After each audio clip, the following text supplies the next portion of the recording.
Dismayado ang fans sa ginawa ng Lakers kay Rui. DeMar DeRozan na i-wave na ng Sacramento. At mukhang hindi sa Warriors ang destinasyon ni LeBron James. Halika't ating pag-usapan. Bago ang lahat, congratulate muna natin ang ating very own E-Gilas team. Hindi yung Gilas sa basketball, kundi Gilas sa NBA 2K. Nag-champion sila at naiuwi ng E-Gilas ang kauna-unahang championship title ng eFIBA NBA 2K Team Tournament na ginanap sa Doha, Qatar. Congratulations sa inyo at mabuhay kayo! Six-time NBA All-Star DeMar DeRozan ay opisyal nang nai-wave ng Sacramento Kings. Ayon kay Sham Serrania, nagtulungan ng kampo ni DeMar DeRozan at ang Sacramento Kings para makahanap ng trade destination. Papasok na si DeMar DeRozan sa last year contract niya sa Kings na may 25 million at dahil 10 million lang ang guaranteed, nakapag-desisyon ng team na mag-move on na sa veteranong forward at papayagan siyang humanap ng panibagong kupunan para din makatipid ang Kings sa cap space for 2026 and 2027 season. Ayon pa rin sa NBC Sports ay interesado din ang Clippers kay DeMar DeRozan for a wing position.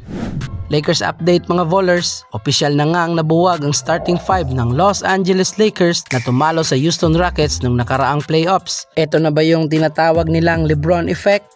Matapos opisyal na inanunsyo na wala ng plano ang LA na i-sign pabalik si Rui Hachimura. At ilang oras ng balitang yon ay sinundan kaagad ng official news na nag-sign na si Rui ng 2 years with 28 million contract sa Los Angeles Clippers. Ayon sa balita ay ayaw pa naman sana ni Rui na umalis ng Lakers at umaasa ang kampo ni Hachimura na pagkatapos ng off-season move ng Lakers ay mag-offer sila ng sign and trade. At akala din ng marami ay babalik talaga si Rui pagkatapos may trade si DeAndre Ayton sa Wizards. Nagkaroon ng pag-asa na matutuloy ang deal pero sa huli, walang nabuong kasunduan at hindi umano nakipag-cooperate ang Lakers sa kampo ni Rui for a sign and trade. Ayon din sa balita ay isa din sa naging problema ng Lakers kaya hindi na na-sign pabalik si Rui ay sa cap space pa rin. Involved dito ang pagkuha nila kay Walker Kessler nung nakaraang trade at iba pang free agent kaya nagkaubusan ng budget ang Lakers at dagdag pa ay gusto din daw ng Lakers ng more defensive roster around Luka and Austin Reeves. Kaya dismayado ang Lakers fans sa pagkakatrade kay Rui. Isa pa naman si Rui Hachimura sa listahan ni Luka Doncic na ayaw niyang may trade at magstay sana sa binibuild nila ngayong future around Luka.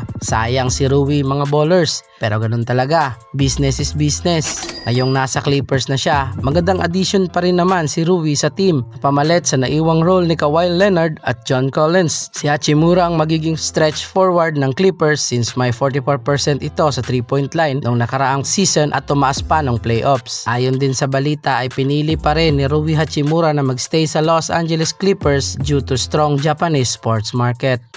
Balitang Lolo Bron. Multiple teams pa rin ngayon ang interesado kay Lolo Bron pero ayon sa report ay ang Cavs ang may mataas na chance na pwedeng paglandingan ni LeBron James at na-report din na ready umano ang Cavs na kung sakaling gustong bumalik ni Lolo Bron ay may cap space na silang naka-reserve. Ayon sa kampo ni Rich Paul ay nagfa-finalize umano ang Cavs ngayon ng 2-year with 30 million contract offer para kay LeBron James. Involved din si Bronny James sa offer ng Cavs. Kahit hindi libre si Bronny James ngayon dahil sa existing contract niya sa Lakers ay may plano pa rin ang Cavs na mag-ready ng future second round picks offer para matuloy pa rin ang father and son duo sa Cleveland. Parang all out na ang Cleveland sa pagbalik ni LBJ. Sa lahat ng LeBron fans dyan, kung Cavs nga ang mapili ni LeBron James, ito na kaya ang senyales na magre-retire na si Lolo Bron? Ano sa tingin nyo mga ballers? Mag-comment ka lang at ating pag-usapan at pakihit na rin ang subscribe button. Road to 1K na tayo mga ballers. Salamat pa rin sa patuloy na suporta. This is Ballers TV. Thank you for watching.